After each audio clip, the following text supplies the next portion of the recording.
Hi there everybody, Richard Dan here. First off, I want to apologize for not uploading a video for the last couple weeks. I had to switch brokers and switch associations, and it's been a little bit of a hassle.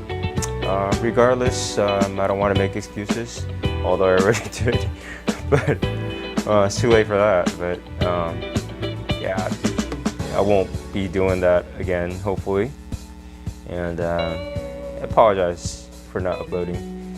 Not that many people are watching, but those who are watching, I would like to continue to give you some good content, and appreciate your viewership, and every one of you guys. Thank you very much. So let's get right into it. You know, the one reason why many people state that they cannot buy real estate, and the real reason why they cannot, and it's a legitimate reason, is that they have no money for a down payment, and they cannot seem to come up with the money for a down payment. So through this video series, I'm going to talk about the 3 best things to do with your money, and today we'll start with number 3. The 3rd best thing to do with your money is to spend it. Firstly, spending money is necessary.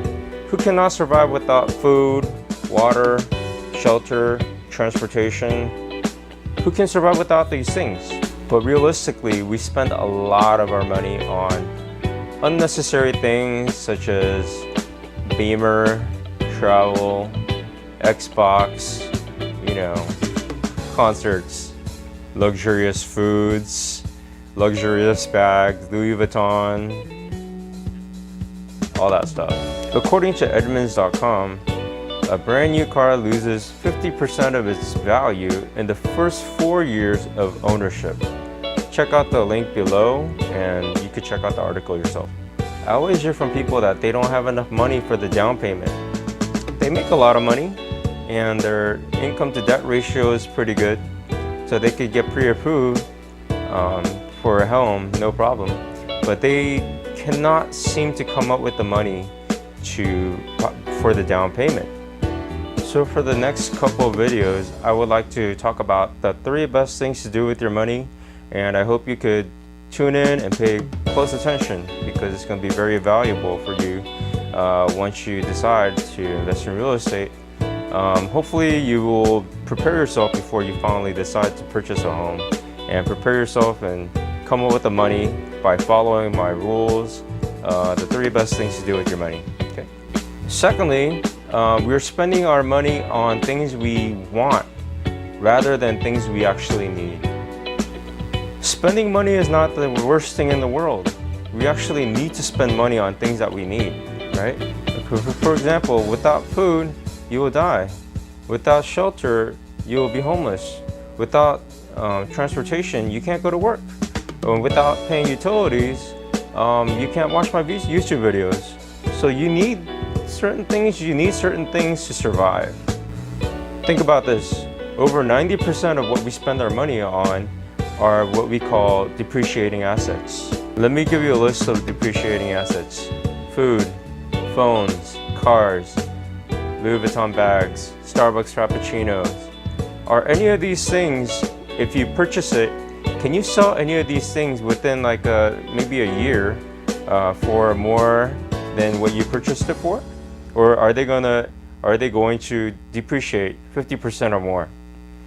More likely than not, they will depreciate, and if you sell it used, you won't make money on it in a year.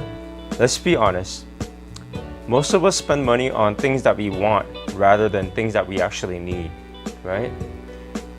Do you want to buy a Lexus or a Toyota Corolla, when the Corolla will get you from point A to point B just the same, maybe a little bit slower, but it will get the job done, right? But no, we want to get the sexy, luxurious car, right? Instead, let me show you an article that may open your eyes to show you that our car buying habits are not the best. Alright, so here's an article before we get into the article, I want to ask you, how many of you or your friends change vehicles every 3 to 5 years? This article is about depreciation. How fast does my new car lose value? Let's say you bought a brand new 370Z, and the minute you and it retails for $30,000. The minute you drive off, you're losing 9% of its total value. After 1 year, you're losing 19% of its total market value. After 2 years, 31%. After 3 years, 42%. And after 4 years, you're losing over 50%. After 5 years, it's 60%. That is a lot of depreciation. Guys, remember, a car is not an investment. It is a depreciating asset. It's one of the biggest depreciating assets. So think twice, 3 times before you think about changing your cars every 3 to 5 years, guys. Good luck. So I know you love the new car smell, and so do I. Who doesn't, right? But if you want to make the most financially sound decision, when you buy a new car, keep it around for over 10 years, 10 plus years, and buy a reliable car that will last you 10 plus years, and that will help you to get the most bang for the buck in your car. Or if you want to be a super car buying hacker, I'm not that guy, but if you want to be a super car hacking buyer, then buy a car that has been around for 5 years, and buy a used car or a pre-owned car that has been around for 5 years and has already depreciated almost 60%. And you can buy a car for 60% off the original sticker price. And if you buy certain brands, it will still have at least 5 more years of warranty left. And if it's a reliable car, it will last you another couple 100,000 miles, no problem. So if you're serious about buying a new home or coming up with a down payment for a home, you don't need to buy a brand new iPhone or a Galaxy every year. You might be called a peasant for doing that, having a 5-year-old phone, but you don't need to buy a brand new phone every year. And you could save up and come up with some money for a down payment. So what we learned today is spending money is the third best thing to do, and spending money is necessary, but let's make sure that you spend most of our money on needs rather than wants. And keep some money around for the next 2 videos, because we're going to talk about the 2 best things to do with money in the coming weeks. Alright? Well, thanks for watching the video. Please make sure to subscribe, and please make sure to hit the notification bell and follow me on Facebook. Alright? Thank you very much.